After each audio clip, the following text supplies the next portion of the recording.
Brilliant. Okay. So, hi, everybody. Thank you for coming. We have Sarah here. She's also a nutritional therapist. She is an absolute specialist in thyroid conditions. So, I'm so excited to have her here and we can pick her brains a little bit if we need to. But she's so good. And, if there's one person about the thyroid that I'd go to, it'd be Sarah. So, without any further natter from me, let me hand over to you, Sarah. And yeah, the stage is yours. Okay. Well, thank you all for coming and yeah, giving up your time to listen to me and yeah, and join us today. So I'm going to talk a little bit about thyroid conditions and just go through some of the symptoms.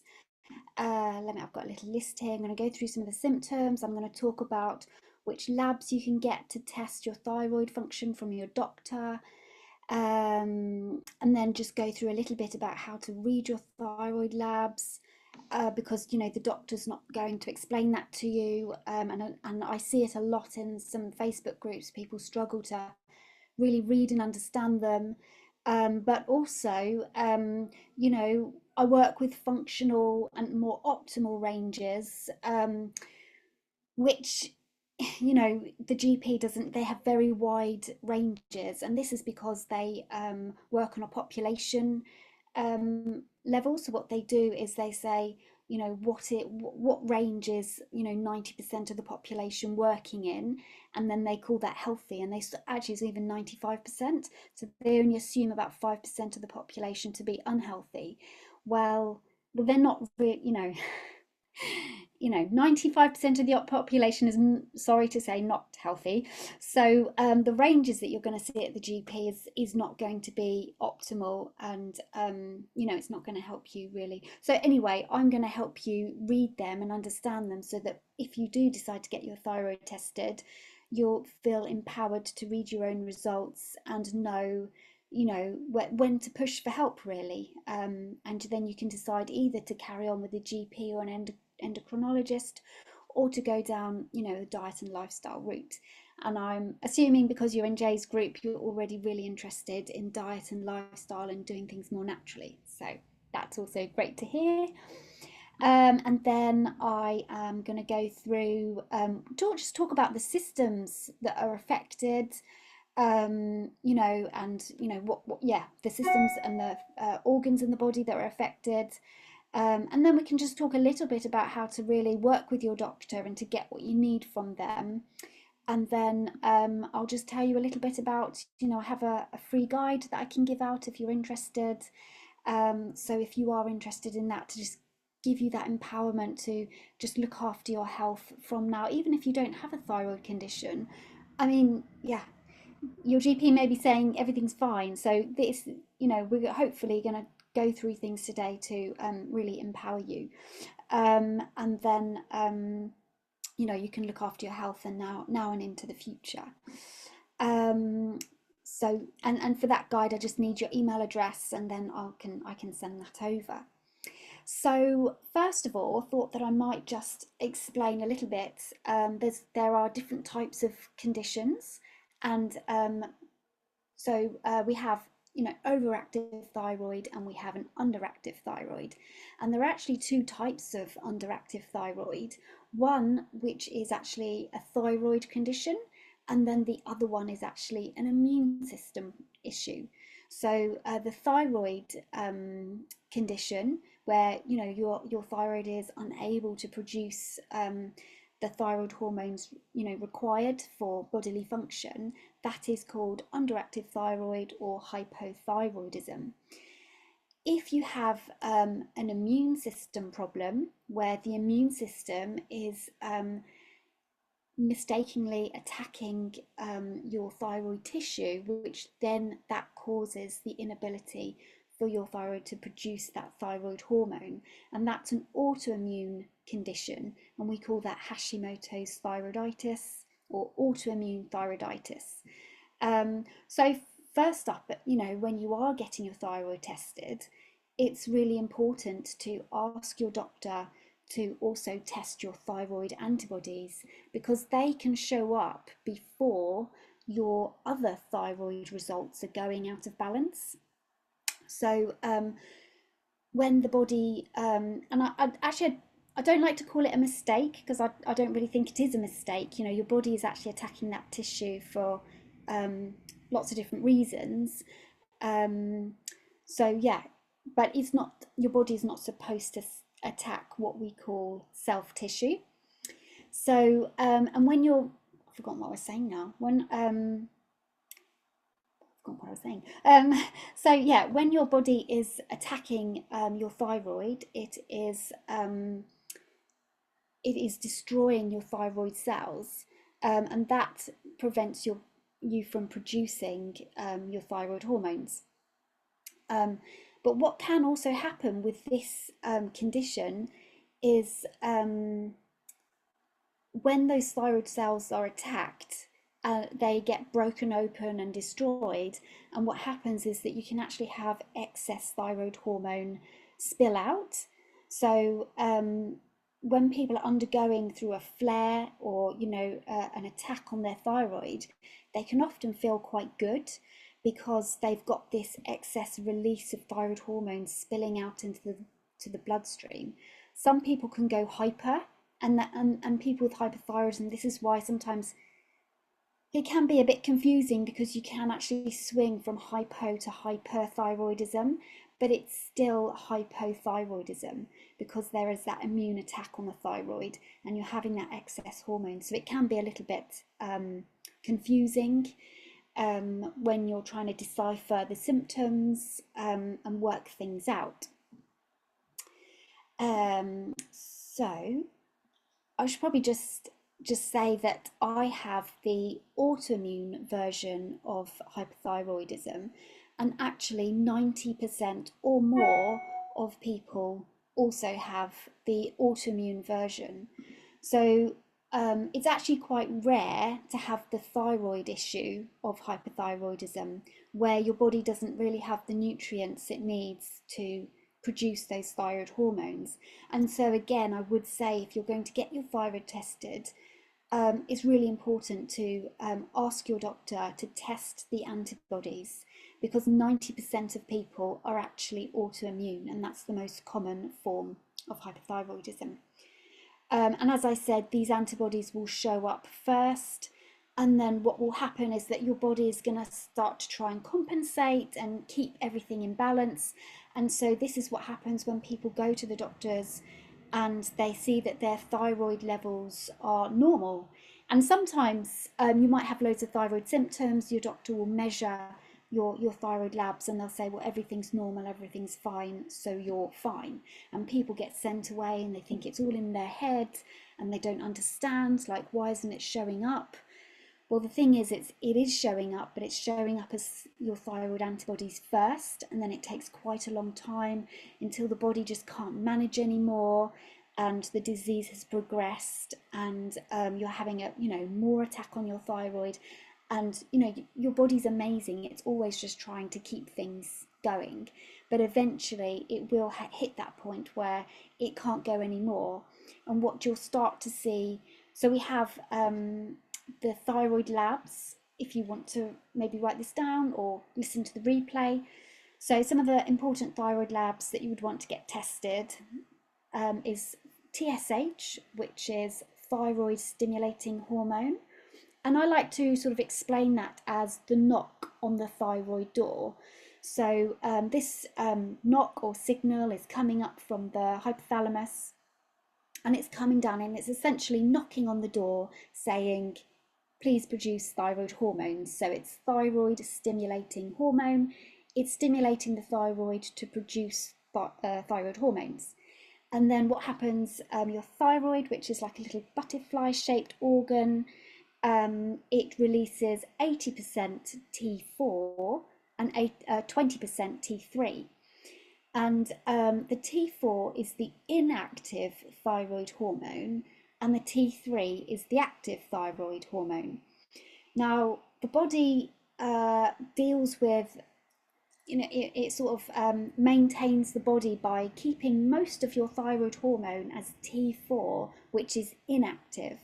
Now, this is really important because if all of your hormones were active, that would cause all of your cells and your body and your organ to speed up, and you'd metabolically just fizz up and explode in a way. So your body keeps most of your thyroid hormone as inactive, and then that way it can really manage the function of your body. So what will be important later on is to mention that every single cell in your body requires thyroid hormone, because every single cell in your body needs to produce energy and to function. And so that's why we see symptoms across the whole body, and that's why people suffer quite a lot with hypothyroidism, because they've just got so many symptoms going on, and that's because they have a lack of thyroid hormone that's able to sort of supply every cell in the body.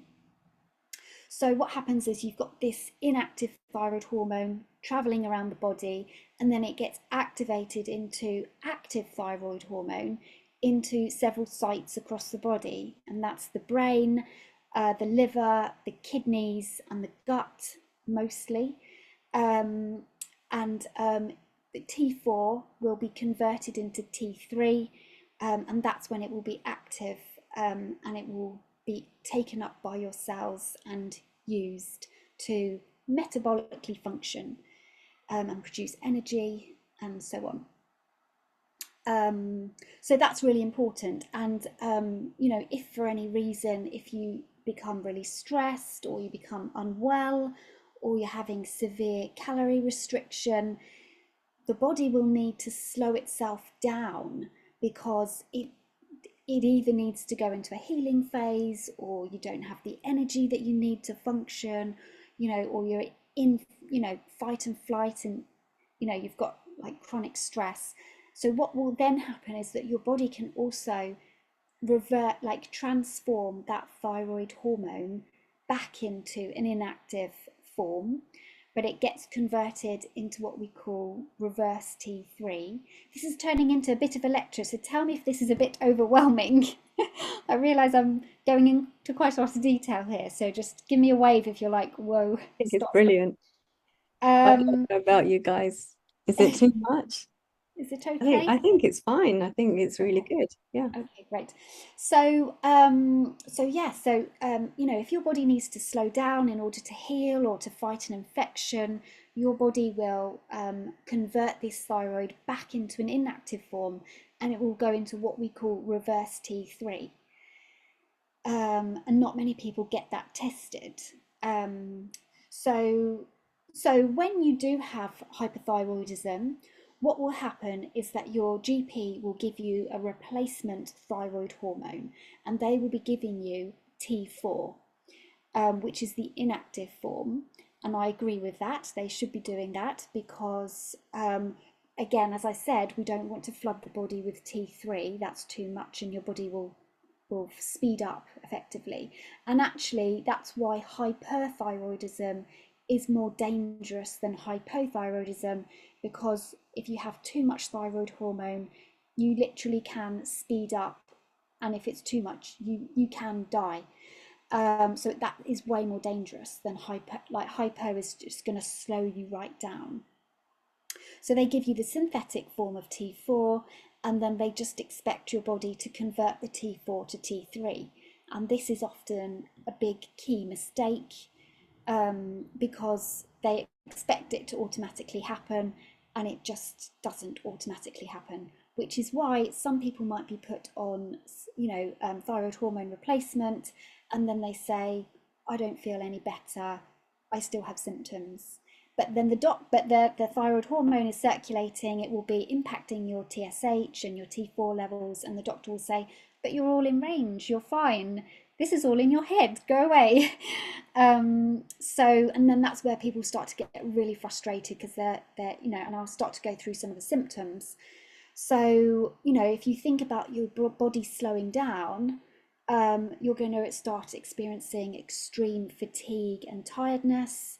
you're going to be experiencing weakness, some muscle pain, joint pain. You may experience some hair loss, bloating. Constipation is a very key sign as well. You'll start feeling cold because you're not metabolically active. Let me go through some of the other symptoms. Another key sign that you're hypothyroid is if you've got gallstones, because you need thyroid hormone for the gallbladder to contract. And a lot of people get gallstones and they have their gallbladder surgery, but nobody looks for hypothyroidism.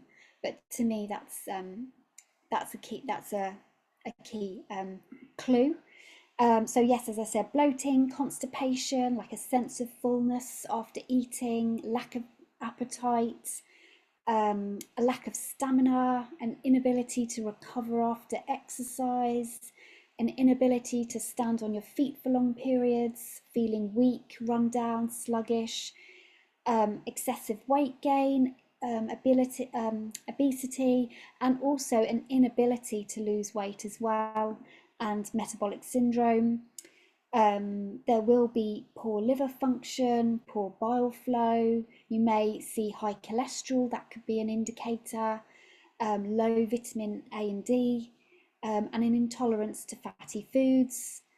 And when we come to the brain and the nervous system, you may see anxiety, depression, brain fog, carpal tunnel syndrome, morning headaches that can wear off, throughout the day, poor balance, light and noise sensitivity, car sickness, loss of hearing, slow movement and thoughts, memory problems, an inability to concentrate, clammy hands, cold sweats, things like that.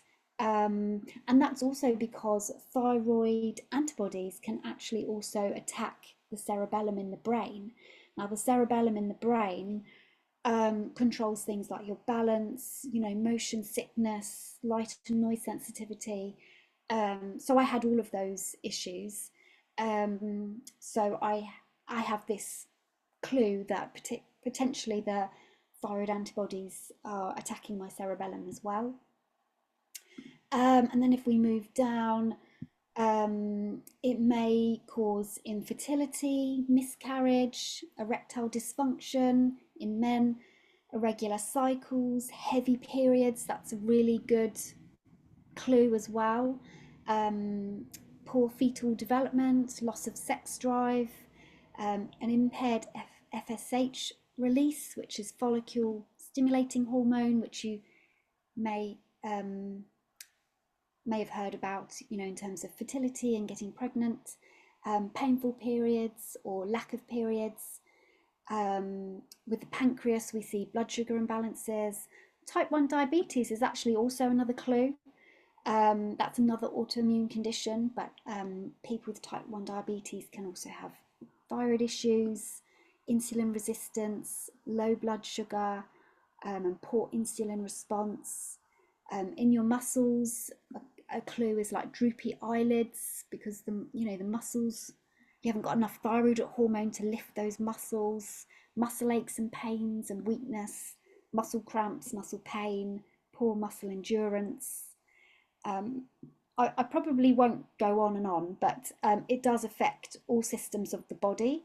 So I've got here the digestive system, your energy and metabolism, liver and gallbladder, your brain and nervous system, reproductive system, pancreas, muscles, heart and cardiovascular system. So you may have low blood pressure or a slow heartbeat, poor circulation and cold hands, kidneys and your skin, hair, nails, and your voice. So another key symptom is like a hoarse voice, hair loss,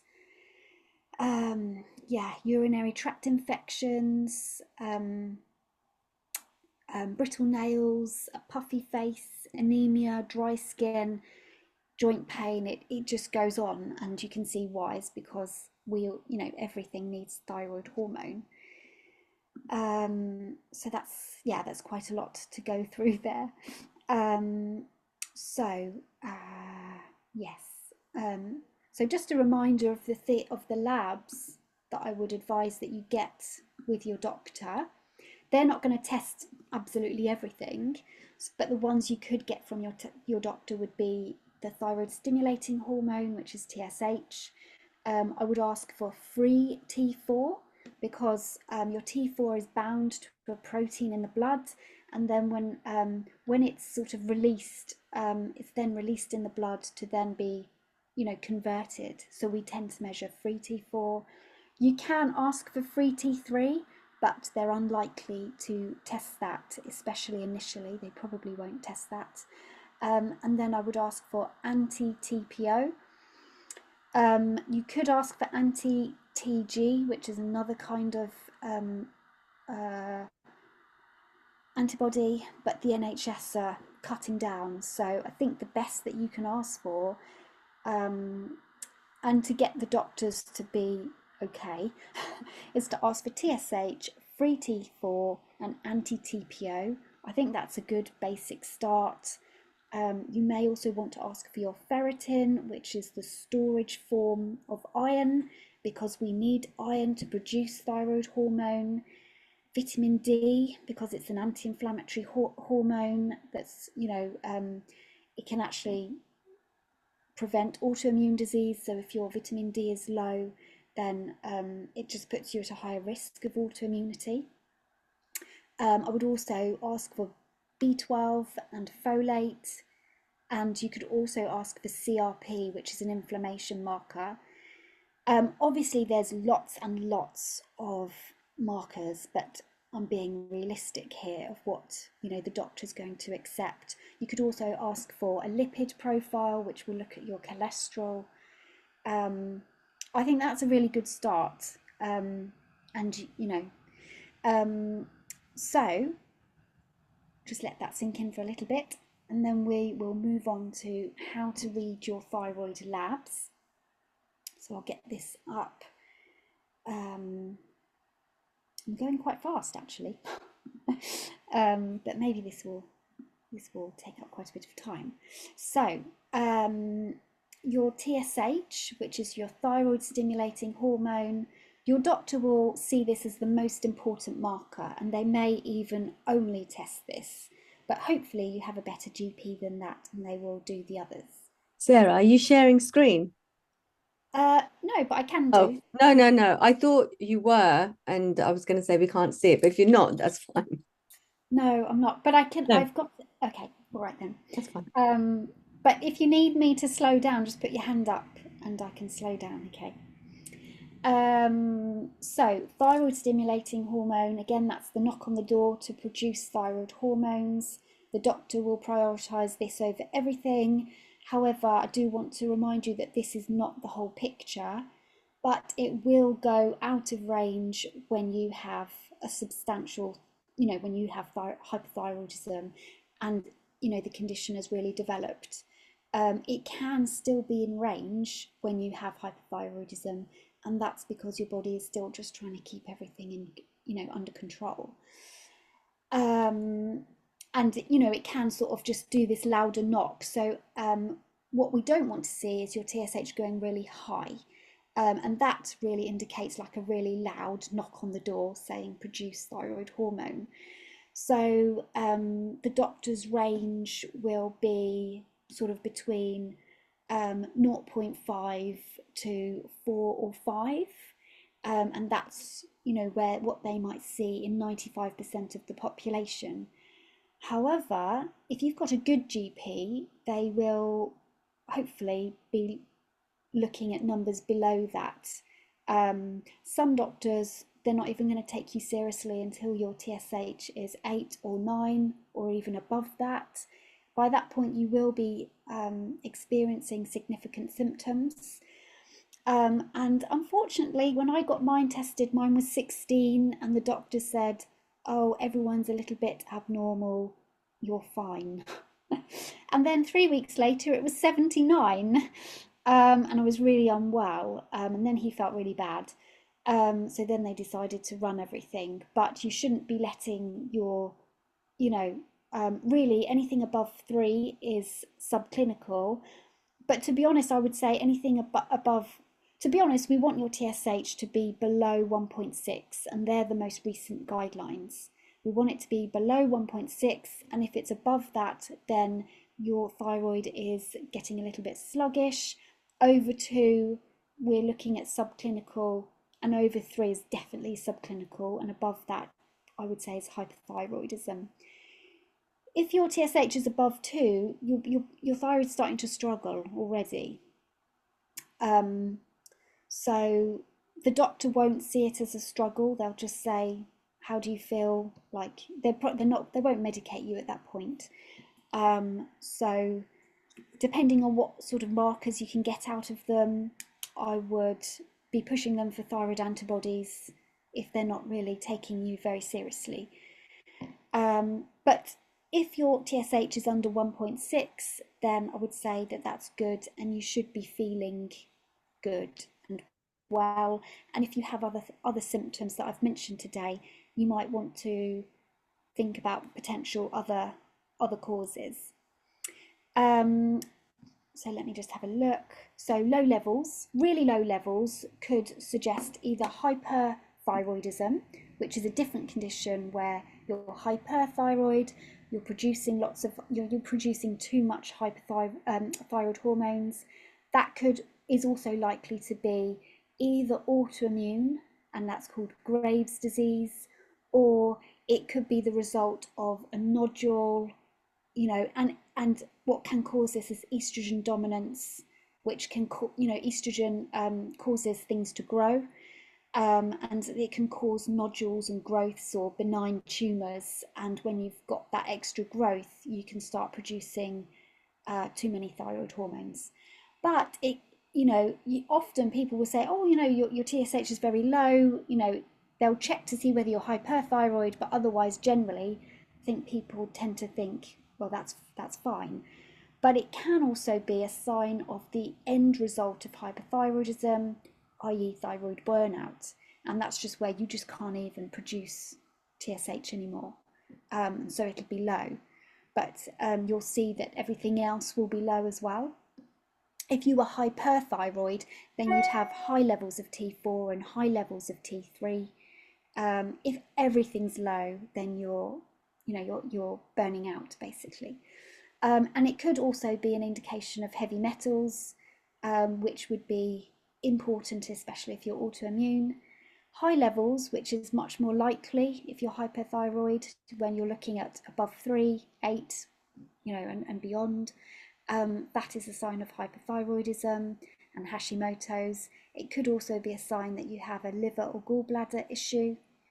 And it will go up and down depending on the immune system and the liver and liver function.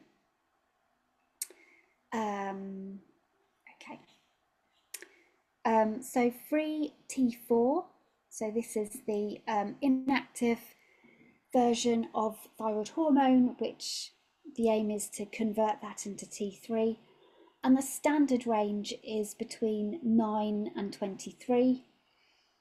9 is very low. I would expect you to be feeling quite unwell.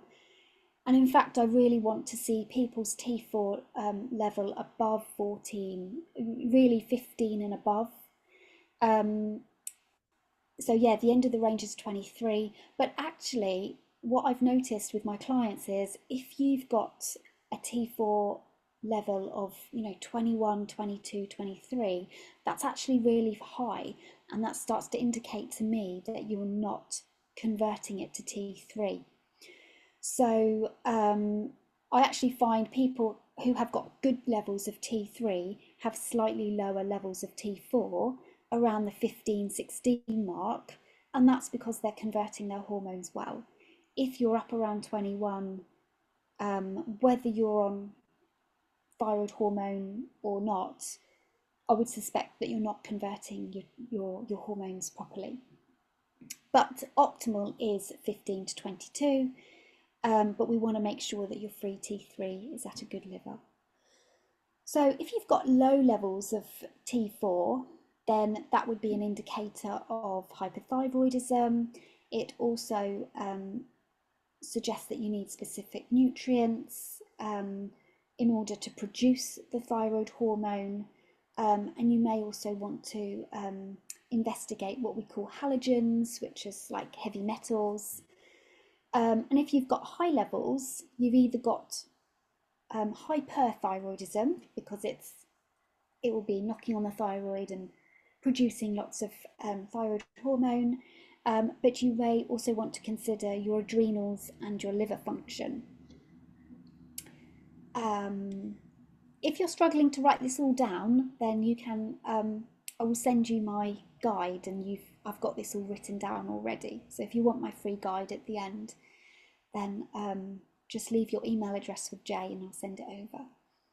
So your free T3, so when I see clients, what I like to do is I look at their T4 and then I will divide it by 3, and I would like to see your free T3 at around 1/3 of your T4 levels. So if your T4 levels are at 15, then I would like to see a free T3 level at around 5. But the optimal range is between 5 and 7. And I would say for most people under 5, there's likely some sort of conversion issue. Unless, you're just not producing the T4, then your body just doesn't have the T4 to convert in the first place. But once you get onto thyroid hormone replacement, if you've got good levels of T4, then we should be seeing your T3 above 5, because in theory you have the hormone there to convert. That's if your doctor gives you enough thyroid hormone, which is another issue. So hopefully that makes sense, but just put your hand up if you want me to repeat anything. So ideally, on average, I want to see people's T4 between 15 and 18, and then I want to see their T3 at around 5 to 7, and that would say that everything is pretty bang on. If you have low levels of free T3, then you want to consider hyperthyroidism, a specific mineral need, because you're not converting your T4 to T3, and you need like zinc and selenium and some other nutrients to convert that free T4 to free T3. So the doctors sort of just think it automatically gets converted. But if you have an autoimmune condition, many people are low in zinc, they're low in selenium, and therefore they end up with a thyroid hormone conversion issue, but also the inflammation going on, that if there's inflammation that's surrounding the cells, that will also prevent the conversion happening as well. So often it's not just a conversion issue, we have to reduce inflammation. You may also want to consider the bile and your gallbladder if your T3 is low. If you've got really high levels of free T3, again, that could be hyperthyroidism, or you may need a specific nutrient. You have needs for certain nutrients. So moving on to your thyroid antibodies. So the best indicator of Hashimoto's is what we call anti-TPO, which is thyroid peroxidase. That's an enzyme that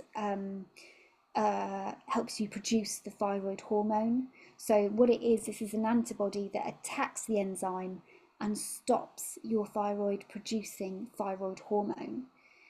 And that's the best indicator of Hashimoto's. There is another one, anti-thyroglobulin, but that can actually show up in Graves' disease, and some other people have thyroglobulin when they've got other autoimmune diseases.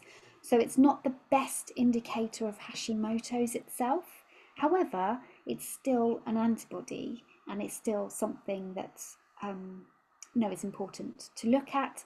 But with the NHS budget cuts, you may only be able to get the TPO. So the standard range for the anti-TPO, laboratories sort of tend to have different ideas of where Hashimoto's starts. But at the moment, if you are under 35, the NHS would consider you not to have Hashimoto's. Some laboratories even say under 60, but to me that's just too far. And I think they do that for the reason it's really for their job, because you've got to sort of think, well, why have they got these ranges? Why is it suddenly at 35 you have Hashimoto's and at 30 you don't? You know, and really, my theory is at this sort of point that you would be getting symptoms, and it's at the point where they need to start doing their job and start medicating you. But if your thyroid antibodies are at 34, to me, that doesn't say that you don't have Hashimoto's. And even when I have clients who have antibodies around 9, that's when I start to say, well, there's some immune dysregulation going on here. You're in the early stages of Hashimoto's, because really you shouldn't have any antibodies. The optimal range is actually 0. I tend to allow under 2, I wouldn't have any concern, and I tend to sort of allow under 4. But when it starts getting above 4, then I start sort of talking to my clients saying, it's really nothing to worry about at this point, but we've got some immune dysregulation here because you're not supposed to have thyroid antibodies. We might want to allow some antibodies for what we call programmed cell death, and where there's a natural turnover of cells. And the body has to, we're always regenerating and getting new cells. So the body has to, at some point, get rid of old cells and produce new ones. So if they're under 4, then I would not worry too much. But once they start getting above 4, then you have to sort of say, well, what's going on here? So when I usually see clients that are coming to me with symptoms, they're sort of above 9 or 15, or they're getting on for 30 plus. And then, some people are coming to me with like 600 plus. I guess what I want to emphasize there is the doctor's ranges, to me, are really there to help them do their job and to decide, well, this is at the point where we need to give you medication, not this is the point where you've actually got the condition. So with anti-TG, the standard range is under 115, but again, the optimal range is 0. So you really just want to, and this is really where I would come back to, you need to start listening to your body and listening to the kinds of symptoms that you have, because you can be in range on paper, but you can feel terrible and you can have lots of symptoms. And at the end of the day, if someone came to me, I would be, addressing their symptoms. So really, you need to be looking out for these symptoms. And I can send you also my list of symptoms as well, and the systems of the body that they relate to. So really, always symptoms first, then look at thyroid antibodies, and then really start to question your thyroid levels. So I hope that's helpful. Again, I don't know if you want to go into vitamin D, but if you're autoimmune, you need to be keeping your vitamin D up at around 100, because we need to keep inflammation down. We need to protect the DNA from, SNPs and mutations. Optimal is generally over 75, but if you are autoimmune, then I like to keep my clients up at around 100. And then B12. B12 has actually been found to, it's a vitamin, but not only is it, can it help with your energy, your nervous system, your cognitive function, but it's actually been found to be an anti-inflammatory vitamin, and it can help reduce inflammation. So it's really important to have good levels of B12. The doctors aren't going to test active B12, but I think just normal B12 is a really good place to start. Their range, oh, that's active B12. But as from a GP, really, I would want to see, really I want to see it above 500. 400 and above is fine, but yeah, I would, for a good range of B12, you want to get it above 500. If you have low levels of B12, then you need to be questioning your digestion, your stomach acid, whether you're digesting your proteins, whether you're eating enough animal products, because really you can only get the active form of B12 from animal products. So if you eat a lot of animal products but you have low B12, then you want to question your digestion of your food and your proteins. And you may see that you have low iron and low B12, and that to me would indicate like low stomach acid, because stomach acid is what digests those proteins and helps you extract the iron and the B12. And then ferritin, that's the storage form of iron. So it's the best indicator of iron deficiency anemia. We want to see your ferritin levels above 50 to prevent hair loss, and hair loss is common in hypothyroidism.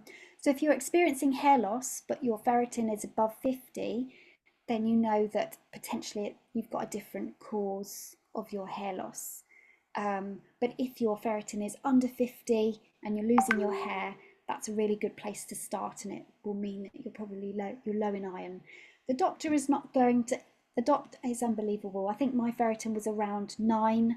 I've seen ferritins as low as 3. You should be feeling pretty awful by that point. Yeah, so we want to get it over 50. If it's under sort of 30, you're going to not be feeling good either. You're going to have low energy, and you won't be able to produce your thyroid hormones either. But ferritin is also quite a generic marker, so it can be a marker of inflammation as well. So if your ferritin is very high, it can be a marker of inflammation. Your ferritin will also go sky high if you have an infection. So if you've got COVID, then your ferritin will go sky high. And also very low ferritin can be an indicator of inflammation. And so also if you have a bacterial infection, because the body will withdraw iron from the body and put it into storage, because bacteria like to feed on iron. So it's really clever.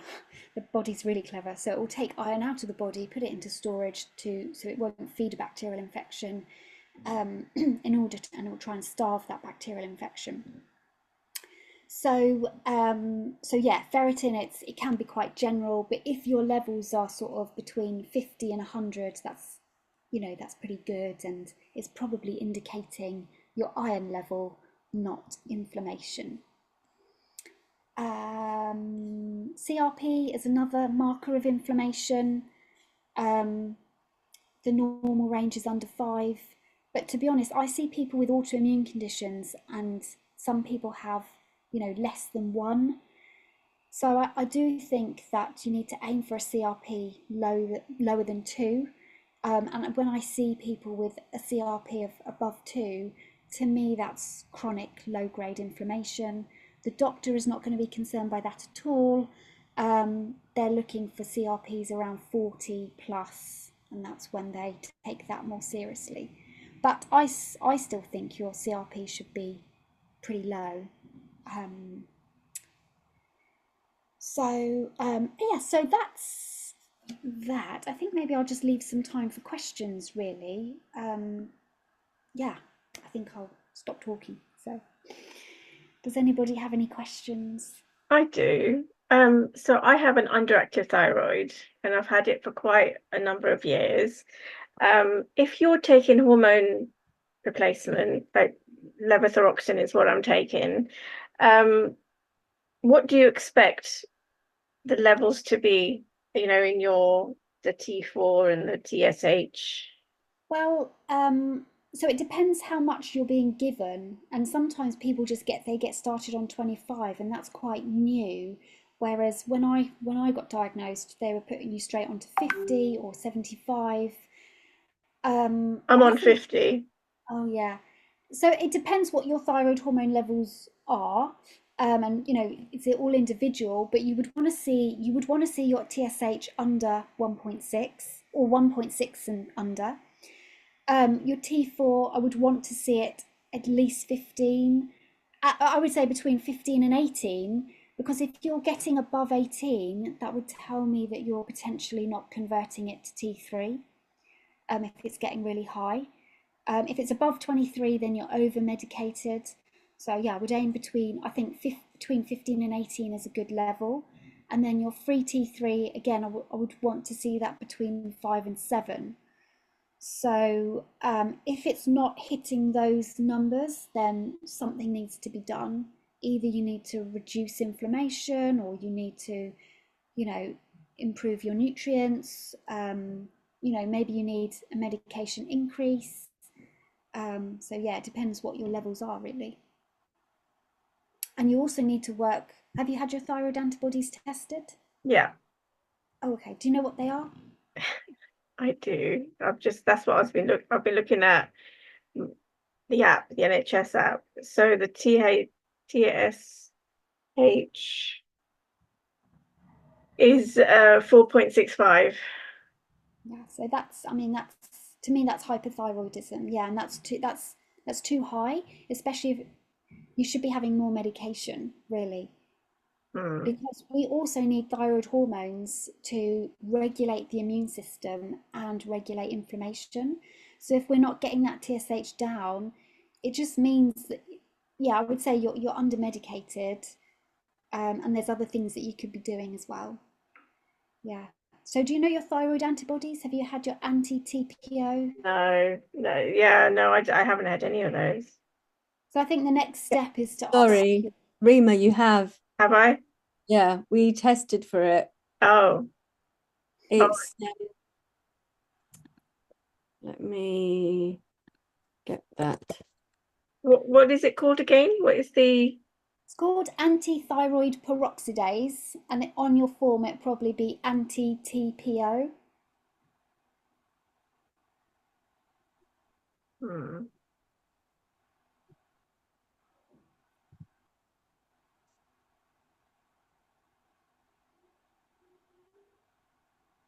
Anti, oh, that, the TG is, oh, this is the wrong one because they couldn't process it.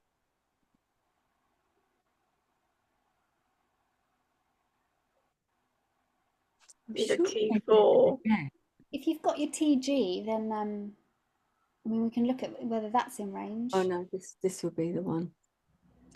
So yeah, the antibody, the TG is 82.9. Okay. So I mean that's still, you still would want to get that down, but the doctor would see that as in range because it's under 115. Um, yeah, but yeah, the TPO, that's why the TPO is a better marker for Hashimoto's. And the TPO is 135, was 135. Okay. So Very yeah, high. I'm sorry to say, but that is Hashimoto's. Yeah, Mhm. because it's over 35, so you have the autoimmune thyroid condition there. Oh, well. All right then. Yeah, we had a session on this, and I asked you to go and see your GP, so we need to follow up on that. Mm, Mm. yeah. You're welcome to. Yeah. Anyway, any other questions? Um, I had one actually. I didn't know that the GP would test for anti-TPO. Oh yeah, yeah, we'll do. Yeah, That's that's like, really, sorry. no, that's really good to know. I didn't realize. Yeah, some doctors will do TG as well, Mm. but you know, in the lot I've been diagnosed since 2016, so you know they used to test the TG, and then I asked for it to test it again because I'm always trying to see, you know, my you know, measure my results, and their form came back saying the NHS no longer does this. But the TPO, mainly because the TPO is a better marker, so it will. I mean, they will test it because it's a key marker for Hashimoto's, but they often don't test it because their treatment doesn't change. So, Mm. if you've got hypothyroidism or you've got autoimmune hypothyroidism, they treat you in the same way. So why spend the money to test something when their treatment doesn't change? They won't test it. But the thing is, when you're coming to someone like me or Jay, we need to know, is it an immune system problem or is it a thyroid problem? We need to, and I think it's important for you to know that, you have an immune system issue going on. Yeah, but they don't, yeah, they just say antibodies go up and down, and yeah, so. But now you have that base. What was it? 100 and, did you say 100 and something? That's 35 now, for the TPO, yeah. yeah, that's now your new baseline. So that is what you can use to see whether your condition is getting worse or improving. And you can now use it to measure whether the changes that you're making, are causing the disease to go into remission or not. And you can start saying, okay, well, stress has driven that up, or gluten has driven that up, or you know, an inflammatory diet has driven that up, poor sleep, not enough exercise, things like that. You can start to see whether the changes that you're making are having an impact on the progression of the disease. So, yeah, my doctor said the antibodies will just go up and down, but I have progressively just brought them down and down and down and down, and they only went up once, which was when I was postpartum. That's a very inflammatory time, no sleep, reaching for caffeine, reaching for sugar, you know, working 24/7, lots of stress. So my antibodies went up. Also, your immune system goes through a switch during postpartum, so you can easily get a flare, but then you need to work to bring them back down again. So, and it is entirely possible to bring this into remission through diet and lifestyle.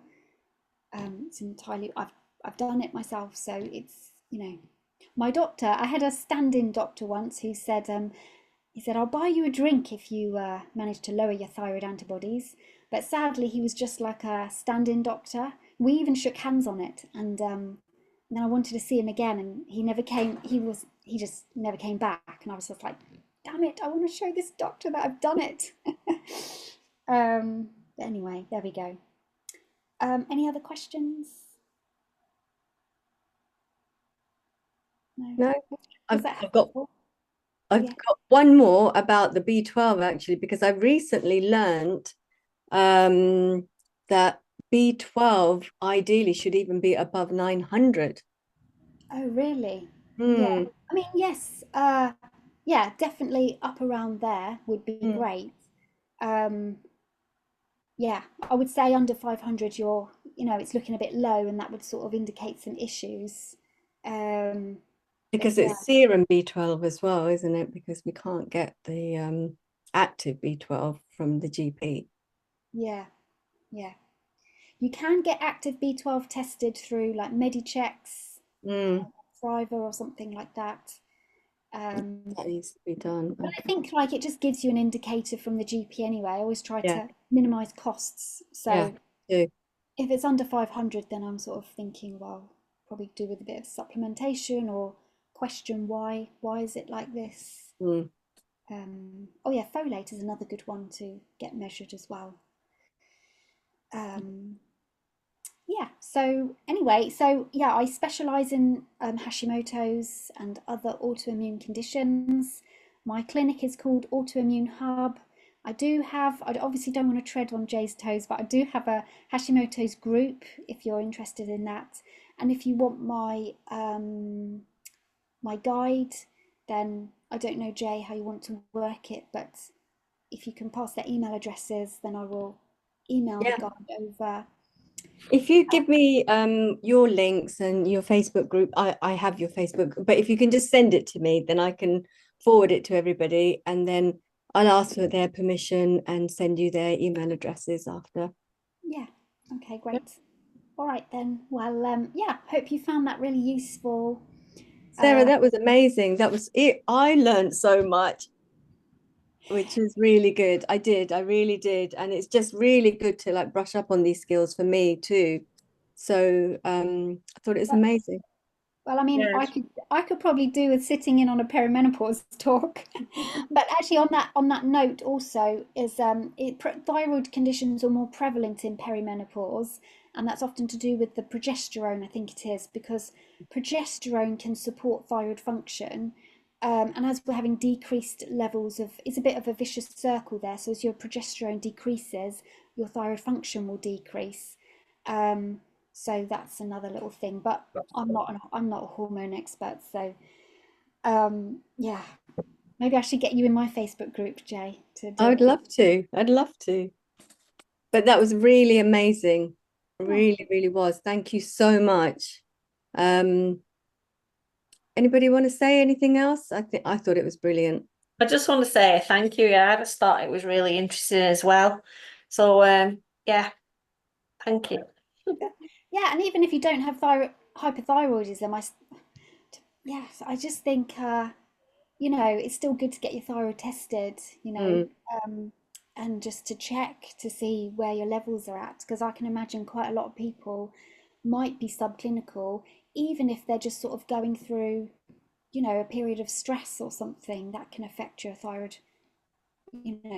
as well. So, It was Mm. all the inflammation stuff that really interests me because I got told I had fibromyalgia. It's an autoimmune disease, so it was really interesting. Thank you.